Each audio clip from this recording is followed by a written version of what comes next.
Hello everyone, ভিডিওটা দেখেই বুঝতে পারছো তোমরা আমি মাটির থালার ওপরে কলকা ওয়ার্ক করব।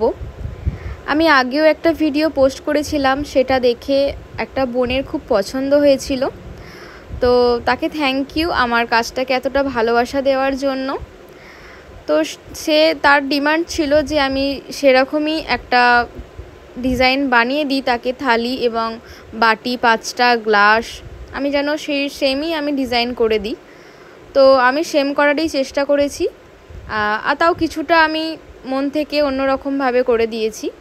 তো আমি তাকে বলেছিলাম যে এটা কি কোনো জন্মদিন উপলক্ষে হবে না কোনো ওকেশানে। তো সে আমাকে বলেছিল যে আমার খুব পছন্দ হয়েছে, তাই আমি একটা শখে আমি জিনিসটা নিতে চাই। তো আমার কাছে তার এতটা ভালো লেগেছে, তো থ্যাংক ইউ সো মাচ তাকে।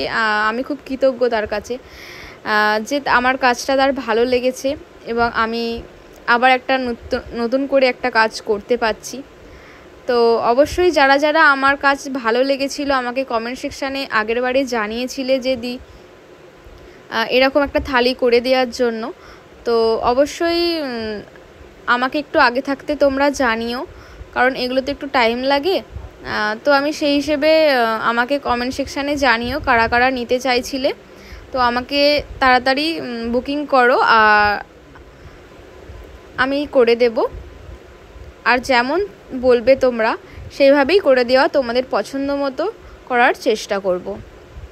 থালিটা কমপ্লিট। আমি এখানে লোটাস, আমকলকা, ডট এগুলো দিয়ে পুরো কলকাটা ভর্তি করেছি। কারাও যদি চাও যে একটু সিম্পলের মধ্যে, অবশ্যই আমি সিম্পলের মধ্যে করে দেওয়ার চেষ্টা করব। এখানে আমার ক্লায়েন্টের ডিমান্ড ছিল যে একটু ভরাট করে দেওয়ার, এবং আগের মতোই সেম ডিজাইন কিছুটা চেয়েছিল, তাই জন্য আমি সেই হিসেবে করার চেষ্টা করেছি সেইভাবেই। তো ফাইনাল দেখো ওয়ার্কটা কেমন হয়েছে অবশ্যই জানিও, কমেন্ট সেকশানে জানাতে ভুলো না কিন্তু। আমি একটু কালারফুল করেছি, এরকম পেতে চাইলে অবশ্যই কন্ট্যাক্ট করতে পারো, বা হোয়াইটের মধ্যে চাইলেও কন্ট্যাক্ট করতে পারো। Thank you so much, bye by.